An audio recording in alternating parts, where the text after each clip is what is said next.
দেখেন দোকানদার ছাড়া দোকান। হ্যাঁ, লুসাই গ্রামে এসে একটা সুন্দর তথ্য দেখেন, আপনি ইচ্ছা অনুযায়ী যে কোনো পণ্য নিয়ে নির্ধারিত বাক্সে টাকা রাখতে পারেন। লুসাইরা একে অপরকে এতটুকু বিশ্বাস করে, দেখেন তাদের মধ্যে কি নীতিগত আদর্শ।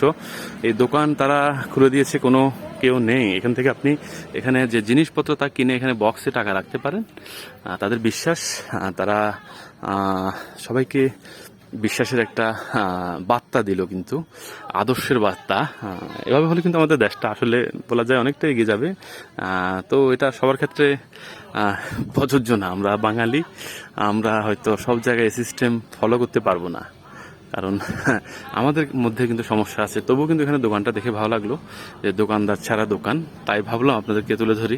এই লুসাই গ্রামে এসে এখানে সুন্দর দোকান, কোনো দোকানদার নেই, আপনি যাই কিনবেন তা এখানে টাকা রেখে দিবেন। আর পাশাপাশি এখানে কিন্তু দেখেন সবাই এই পোশাক পরে ছবি তুলছে, ভিডিও করছে, তাদের যে সৌন্দর্য অসাধারণ।